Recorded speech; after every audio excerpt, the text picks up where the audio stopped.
தொடர்ந்து அரசாங்கம் நடவடிக்கை எடுத்து தான் இருக்கு. பல நான் என்ன சொல்கிறேன், ஒரு கொலை நடந்த பிறகு நான் கொலைகாரனை பிடிச்சிட்டேன். உங்களுக்கு இன்டெலிஜென்ஸ் எதுக்கு வச்சுருக்கீங்க? உளவுத்துறை உங்ககிட்ட தானே இருக்குது. என்ன நடக்க போகுதுன்னு ஸ்மெல் பண்ண முடியாதா? டெய்லி முதலமைச்சருக்கு டெய்லி ரிப்போர்ட் அனுப்புகிறாங்களா இல்லையா டிபார்ட்மெண்ட்லேருந்து? என்னென்ன நடக்குது என்னென்னு அதை படிக்கிறாரா இல்லையா? அவர் படித்தா விழிப்புணர்வோடு இப்படிலாம் சம்பவங்கள் நடக்குது. நீங்கள் என்ன சொல்கிறீங்க? சம்பவம் நடந்தால் நாங்கள் நடவடிக்கை எடுத்துடுறோமேன்னா, சம்பவம் நடக்காமல் தடுக்கிறதுக்கு தான் காவல்துறையை தவிர நடந்த பிறகு நடவடிக்கை எடுக்கிறன்றதுக்கு எதுக்கு அது? நீங்கள் தேவையில்லையே, ஆட்சியே தேவையில்லை. உங்கள்கிட்ட தான் காவல்துறை இருக்குது. இது நடப்பதை முன்கூட்டியே ஒரு ஸ்டேஷனுக்கும் ஒரு இன்டெலிஜென்ஸ் இருக்கார். அதே மாதிரி மாவட்டத்தில் இன்டெலிஜென்ஸ் எஸ்பி இருக்கார், ஏசி இருக்கார்.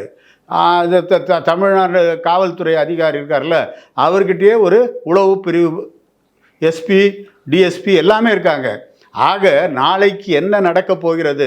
ரெண்டாவது சார், ஒரு கொலை இல்லை ஒரு கொள்ளை நடக்குதுன்னா இந்த திருட்டை யார் செய்வான்னு கிரைம் டிபார்ட்மெண்ட்டு கரெக்டாக தெரியும். அவங்களுடைய உடந்தையோடு தான் அது நடக்குது. காவல்துறையினுடைய உடந்தையோடு தான் கொள்ளைகள். அதே மாதிரி கொலைன்னா அவன் பண்ணுற மாடல் எந்த வகையில் எந்த விதத்தில் கொலை பண்ணுறான், இந்த கொலையை எவன் செய்வான் அப்படின்றது காவல்துறைக்கு தெரியும். ஆக இதெல்லாம் நடக்காமல் தடுக்கிறதுக்கு தான் காவல்துறையை தவிர நடந்த பிறகு நாங்கள் நடவடிக்கை எடுக்கிறோன்றதுக்கு நீங்கள் தேவையில்லை.